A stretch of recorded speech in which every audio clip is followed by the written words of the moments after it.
Hello everyone. पीडीआरए act का जो online system develop हुआ है उसका ये तीसरा वीडियो है। और इस वीडियो में हम लोग जो नामित पदाधिकारी होते हैं डिविजनल कमिश्नर सर के द्वारा उनको क्या काम करना होता है, मेन काम क्या है, इस सिस्टम में मेन काम क्या दिया हुआ है वो हम लोग देखेंगे। और उनका ऑनलाइन सिस्टम में क्या क्या ऑप्शन है और ये सब देखेंगे। ठीक है, तो सबसे मेजर काम जो होता है जो नामित पदाधिकारी होते हैं उनको सर्टिफिकेट केसेस की सुनवाई करनी होती है। बहुत लोग नामित होते हैं जैसे सीओ, बीडीओ, ईडी, एसडीसी वगैरह होते हैं। इंजीनियरिंग डिपार्टमेंट पे भी बहुत सारे ऑफिसर आज के डेट में नामित पदाधिकारी होते हैं। तो इस इन लोगों को बेसिकली क्या करना होता है, जो केसेस होते हैं उसकी सुनवाई करनी होती है। सुनवाई करके नीलाम पत्र वादों के निष्पादन करना होता है। ठीक है, तो अभी आपको जो स्क्रीन पर दिख रहा है कि ये कौन-कौन से मेनू इनके ऑनलाइन सिस्टम के अंदर अवेलेबल है, उस मेनू का क्या काम है, ठीक है?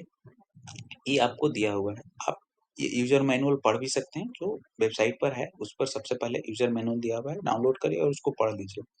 पढ़ने का फ़ायदा ये होगा कि कौन-सा मेनू है और किस मेनू से क्या काम होगा, ये अगर आपको पता रहेगा तो आपको 60-70% इस सिस्टम आपको समझ में आ गया। मान लीजिए कभी स्टक हो गए कि ये काम अभी हमको करना है, लेकिन आपको पता ही नहीं रहेगा कि ये काम इसमें फैसिलिटी किस मेनू से दिया हुआ भी कि नहीं। अगर आपको ये पता है कि हाँ, ये काम करना है, हाँ, ये वाला इस मेनू में दिया हुआ है, उस मेनू में जाएँगे, वो वाला काम करेंगे, ये। तो इस तरह से आपके जो केस की प्रोसीडिंग जिस तरह से चलता है अभी फिलहाल में कि हियरिंग होती है, फिर नेक्स्ट डेट पड़ता है, उस तरह से ये पूरा सिस्टम डेवलप किया हुआ है। इसमें ये टेस्ट हुआ है, बार-बार टेस्ट हुआ है, लोग आपके यहाँ से इनपुट दिए हैं, उस आधार पे ये पूरा सिस्टम डेवलप है। तो आप जो प्रक्रिया अपनाते हैं, ऑनलाइन में भी वही चीज़ किया हुआ है, ठीक है? तो आप एक बार सबसे पहले तो सारा मेनू जो है, ये पढ़ लीजिए, ठीक है? उसके बाद ये देखिए, ये आपको एक फ्लो दिया हुआ है कि केसेज़ असाइन जो डिस्ट्रिक्ट सर्टिफिकेट ऑफिसर जो केस असाइन करता है, सबसे पहले वो उसको ये चेक करना होता है कि वो असाइन जो है, वो सूटेबल है कि नहीं आपको कोर्ट के लिए, जैसे हम पिछले वीडियो में बताए थे। आप शुरू से सारा वीडियो देखेंगे कि ताकि सारा चीज़ समझ में आएगा। अगर वो सूटेबल कोर्ट है और आपका, तो आप उसमें आगे की प्रोसीडिंग स्टार्ट करेंगे। अदरवाइज़ आप रिक्वेस्ट करेंगे सर्टिफिकेट डिस्ट्रिक्ट सर्टिफिकेट ऑफिसर को कि ये आप गलत हमको फॉरवर्ड कर दिए हैं, आप इसको जिसको रीअसाइन करना है, पुनः आप चेक करके रीअसाइन करिए, ठीक है? ये हुआ।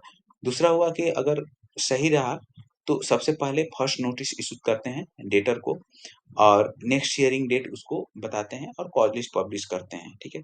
अगर डेटर नेक्स्ट हियरिंग में अपीयर होता है, तो वेल एंड गुड, उसको अपडेट करते हैं उस देश की केस की प्रोसीडिंग की और आगे की सुनवाई की डेट देते हैं, या फिर उस दिन जो स्टेटस रहेगा उसको अपडेट करते हैं। अगर वो नहीं आया तो नेक्स्ट नोटिस इश्यू करके फिर से दोबारा उसको नोटिस देते हैं डेटर को प्रेजेंट होने के लिए हियरिंग के लिए। हाँ, नेक्स्ट हियरिंग डेट देते हैं। हियरिंग अगर कंक्लूड हो गया तब तो ऑर्डर अपलोड करेंगे और उसमें क्या उसका मतलब ऑर्डर अपलोड करेंगे और उसका क्या आपका ऑर्डर हुआ, मतलब उससे रिकवरी करना है या रिकवरी दे दिया। अगर रिकवरी दे दिया तो उसको केस डिस्पोज करेंगे, अदरवाइज हियरिंग कंक्लूड हो गया है, नहीं हुआ है तो फिर से आपको नेक्स्ट हियरिंग डेट देना है। इसी तरह से आपको काम करना होता है। तो अभी हम लोग ये इसमें देख रहे थे, अब हम लोग ऑनलाइन पोर्टल में देख लेते हैं कि किस तरह से आपको लॉगिन करना है। तो ये पोर्टल है burpdra.bihar.gov.in। इस पोर्टल में आप लॉगिन पर क्लिक करेंगे तो ये वाला पेज खुलेगा। इसमें आपको बाय ओटीपी जाना है। आपको अपना मोबाइल नंबर डालना है। जैसे मान लीजिए कि मान लीजिए मेरा ही उदाहरण लीजिए, मैं मान लीजिए किसी अ अ, सर्किल ऑफिसर पटना हूँ। तो सर्किल ऑफिसर पटना में मेरा मोबाइल नंबर और मेरा नाम डाला हुआ रहेगा। हम अपने मोबाइल नंबर को यहाँ पर डालेंगे और जनरेट ओटीपी करेंगे, तो मेरे मोबाइल पे ओटीपी आएगा, हम उस ओटीपी को डाल के और सबमिट करें लॉगिन पर क्लिक करेंगे, तो हम लॉगिन कर जाएँगे और इस तरह से यहाँ पर आपको ये दिखेगा, ठीक है? तो सबसे पहले हम लोग चलते हैं जनरेट नोट। सबसे पहला मेनू है डैशबोर्ड, जो आपको यहाँ पर दिख रहा है, सारे ज़ीरो-ज़ीरो दिख रहे हैं क्योंकि हमने इसमें कोई केसेज़ एंटर नहीं किए हैं। नेक्स्ट है जनरेट नोटिस का ऑप्शन है, ये कैसे करना है ये हम आपको बाद में बताएँगे जब ये करेंगे। इसमें पहला जो है बैकलॉग ओल्ड केस फाइलिंग, ठीक है? अब आप देखेंगे कि केस फाइलिंग तो हम बोले थे कि केवल डिस्ट्रिक्ट सर्टिफिकेट ऑफिसर करेंगे, एग्ज़ैक्टली डिस्ट्रिक्ट सर्टिफिकेट ऑफिसर ही भविष्य में सारे केसेस की फाइलिंग करेंगे। यहाँ पर लिखा हुआ है बैकलॉग, ओल्ड केस फाइलिंग, जो आपके केस में ऑलरेडी ओल्ड केसेस जो रनिंग में हैं, जो डिस्पोज नहीं है, वो सारे केसेस की एंट्री डिस्ट्रिक्ट सर्टिफिकेट ऑफिसर को आपसे करवाएंगे। डिस्ट्रिक्ट सर्टिफिकेट ऑफिसर को ये सुनिश्चित करना है कि उनके जिले के जितने भी सर्टिफिकेट मतलब ये क्या बोलते हैं, पीडीआरए एक्ट के अंतर्गत जितने भी कोर्ट्स हैं, सारे कोर्ट के अंदर में जितने भी पेंडिंग केसेस हैं, सारे केसेस बैकलॉग केस फाइलिंग से इंटर हो गए हैं, ये चेक करना है। तो एक हम लोग इसका देख लेते हैं क्या है। तो ये आपको दिख रहा है किस तरह से भरना है। केस नंबर ऑलरेडी आपको पड़ा हुआ रहेगा, उस फाइल में लिखा रहेगा केस नंबर ये है, केस का ईयर ये है, और डेट ऑफ फाइलिंग आपको एकदम ध्यान से डेट ऑफ फाइलिंग भरना है, क्योंकि इसी से कैलकुलेट होगा कि कौन सा केस कितने दिनों से पेंडिंग है किसके यहाँ। ठीक है, ये डेट ऑफ फाइलिंग आपको एकदम ध्यान से भरना है। उसके बाद ये सर्टिफिकेट होल्डर टाइप क्या है, गवर्नमेंट है कि नेशनलाइज बैंक है, और जितना भी पहले से इंफॉर्मेशन जो रिक्वेजिशन फॉर्म में होता है, वो सारा इसमें दिया हुआ वो आपको भरना है। उसके बाद यहाँ पर भरना है current stage of case under hearing, recovery notice issued, मतलब फाइनल ऑर्डर कंक्लूड हो गया है, अब रिकवरी के लिए इशू नोटिस हो गया है, डिस्ट्रेस वारंट में गया है या बॉडी वारंट में गया है, अमाउंट ऑफ रिकवरी आपको लिखना है। ठीक है, और उसके बाद पुलिस स्टेशन का नाम लिखना है। ठीक है, अगर मान लीजिए डिस्ट्रेस वारंट में जाता है तो आपको पुलिस का स्टेशन का यहाँ पर नाम भी डालना है कि कौन सा पुलिस स्टेशन में ये केस मतलब ये डिस्ट्रेस वारंट के लिए गया हुआ है। ठीक है, उसके बाद नेक्स्ट हियरिंग का डेट क्या है, ऑर्डर क्या है, ये भरना है। फाइल यहाँ पर अपलोड करना है और सेव करना है। जिस तरह से न्यू फाइलिंग में आपको बताए थे, उसी तरह से यहाँ पर बैकलॉग फाइलिंग में करना है। आपको ध्यान ये रखना है कि इस महीना के लास्ट तक, आज 12 तारीख हो गई, इस महीना के लास्ट तक सारे केसेस को आपको, सारे पेंडिंग केसेस को ऑनलाइन कर देने हैं बैकलॉग फाइलिंग से। करने के बाद व्यू असाइन्ड केसेस जितने भी मतलब डिस्ट्रिक्ट सर्टिफिकेट ऑफिसर असाइन जितना केस करेंगे, व्यू असाइन्ड केसेस में ही आप देख सकते हैं, यहाँ पर समरी दिखते रहेगा कि इतने केस आपको असाइन हुए हैं। उसके बाद है फर्स्ट टाइम बेंच एलोकेशन, जितने भी केसेस आपको भविष्य में असाइन होंगे, बैकलॉग वाला नहीं, बैकलॉग वाले केसेस में तो फर्स्ट नोटिस हो चुके होंगे, फर्स्ट नोटिस हो चुका होगा। अब जितने भी केसेस आपको असाइन हुए होंगे और जिसमें फर्स्ट नोटिस किया जाना होगा, वो फर्स्ट टाइम बेंच एलोकेशन से जाकर आपको यहाँ पर किस तारीख को सुनवाई होनी है, किस पर्पस के लिए, जैसे पहली बार होगा तो फॉर एडमिशन के ग्राउंड पर उसको नेक्स्ट मतलब उसको एडमिट किया जाएगा।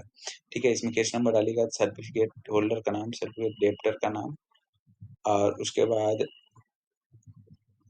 केस फाइलिंग क्लास वगैरह ये सारा चीज में आएगा। उसके बाद रिमार्क्स में लिखने के बाद, और उसके बाद जैसे ही इसमें केस प्रोसीडिंग करिएगा, यहाँ पर आपको एक बटन आएगा, उस पर आपको क्लिक करना है।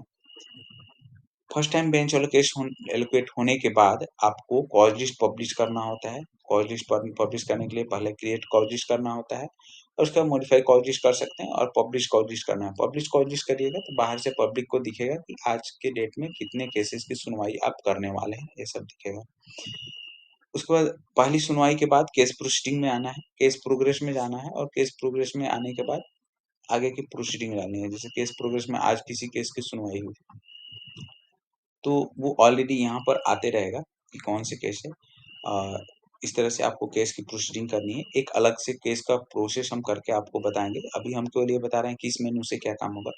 अगर कोई केस प्रोग्रेस की और गलती से बोले, सर अगर मान लीजिए बोले हुए हैं कि 15 तारीख को इसको रख दो, अब 15 तारीख की जगह पर 17 तारीख हो गया, तो उसको अपडेट आप यहाँ से कर सकते हैं। अपडेट केस प्रोग्रेस में आकर उसको आप अपडेट कर सकते हैं। बल्क केस ट्रांसफर का ऑप्शन दिया हुआ है। ये क्यों ऑप्शन दिया हुआ है कि मान लीजिए कि आज के डेट में, आज आपके जो ऑफिसर हैं, आज के डेट में 12 बजे से सुनवाई करने वाले थे। ठीक है, और आज ही के डेट में कहीं पर कोई लॉ एंड ऑर्डर हो गया और वो आज के डेट में चले गए और आज सुनवाई नहीं हो पाई, तो वो अगर बोलते हैं कि आज जितना था आज सुनवाई तो कर नहीं पाए, तो आज के जितने सारे केसेस थे उसको आप 5 दिन बाद के डेट में डाल दीजिए। तो यहाँ बल्क कैश ट्रांसफर में जाना है और स्मूथली सारे केसेस को एक बार एक नेक्स्ट हियरिंग डेट यहाँ पर सिलेक्ट करके और सेव करिएगा, तो सारे केसेस उस दिन के उस डेट में जाकर चले जाएंगे। बल्क केस ट्रांसफर का, डिस्पोज रिजर्व केस, बहुत सारे केसेस में ऐसे होते हैं कि हियरिंग कंक्लूड हो जाती है और उसको रखा जाता है रिजर्व पर कि हम रिजर्व पर अब कर लो, अब हम ये आगे सुनवाई नहीं करेंगे, अब इसका हम ऑर्डर लिखेंगे। तो रिजर्व केस यहाँ से आप कर सकते हैं। मैनुअल केस प्रोसीडिंग का ऑप्शन दिया हुआ है कि बहुत दिन से मान लीजिए मतलब ये सब तो इस तरह से दिया हुआ है, ये बताएँगे नहीं क्यों दिया हुआ है, लेकिन बाद में ज़रूरत पड़ा तो आपको केस प्रोसेस हमेशा करते रहना है, कंटीन्यूअस करना है। व्यू फाइलिंग का ऑप्शन दिया हुआ है। अटैच डॉक्यूमेंट उसी तरह से है कि कोई ऑर्डर हुआ तो उसको अपलोड करना है, कोई जजमेंट है तो उसको अपलोड करना है या फिर कोई केस का फाइल है, कोई डॉक्यूमेंट है, जो कि ना ऑर्डर है, जजमेंट है, लेकिन उस डॉक्यूमेंट को आप इस केस का फाइल मतलब उस डॉक्यूमेंट को एक पार्ट ऑफ केस रिकॉर्ड बनाना चाहते हैं, तो आप उसको यहाँ पर अपलोड कर सकते हैं। तो ये सारे ऑप्शन दिए हुए हैं, आपको कॉज लिस्ट बनाना मैंडेटरी है, ये आप ध्यान रखिएगा। कॉज लिस्ट नहीं बनाएँगे तो आपको पता चलेगा कि सुनवाई ही नहीं किया। मान लीजिए कि 10 दिन सुनवाई किए पीडीआर एक्ट का, लेकिन कॉज लिस्ट पब्लिश नहीं किए, तो ऑनलाइन सिस्टम में कोई देखेगा ना कि आप सुनवाई कर रहे हैं कि नहीं पीडीआर एक्ट का, तो वो 0 दिखाई देगा। कॉज लिस्ट पब्लिश का मतलब ये हुआ कि आप उस केस को उस दिन सुनवाई किए। तो मेनू इतना ही है। यूज़र मैनुअल में और बहुत सारा चीज़ दिया हुआ है कि केस फाइलिंग आपको कैसे करना है, ठीक है? Onboarding of old running cases आपको कैसे करना है। अ केस फाइलिंग में इसमें लिखा हुआ है कि अब केस केवल डिस्ट्रिक्ट सर्टिफिकेट ऑफिसर ही करेंगे, आपको नहीं करना है। आपको व्यू असाइन्ड केसेस में देखेंगे, तो जो केसेस नए आपके पास आए रहेंगे, वो वहाँ पे दिखेंगे। Onboarding of old running cases जो है, वो आपको सारे एंट्री कर लेना है, जितने भी पेंडिंग केसेस है, सारों को ऑनलाइन कर लेना है, ताकि ये पता चले कि आपके यहाँ कितने केसेस पीडीआरए एक्ट के अंतर्गत पेंडिंग है। उसके बाद allotment of best for hearing, सुनवाई हेतु निर्धारण की तिथि, ये सारे ऑप्शन दिया हुआ है। अ, उसके बाद ये बेंच एलोकेशन वगैरह दिया हुआ है। किस तरह से आप एक बार पढ़ेंगे तो आपको समझ में आएगा, बाकी कैसे और प्रोसीडिंग करना है, हम नेक्स्ट वीडियो में बताएँगे। फिलहाल तो ये था कि कौन-कौन से मेनू हैं और उसके क्या-क्या काम हैं, ये इस वीडियो में था। तो जो नामित पदाधिकारी होते हैं, उनके लॉगिन में ये सारे फैसिलिटी दिए हुए हैं। अब हम एक करके एक केस की एंट्री करेंगे और उसके पूरा प्रोसीडिंग करके बताएँगे, तो आप लोग को बहुत सारा बात क्लियर हो जाएगा। इस वीडियो में इतना ही, अब नेक्स्ट वीडियो में हम लोग देखेंगे।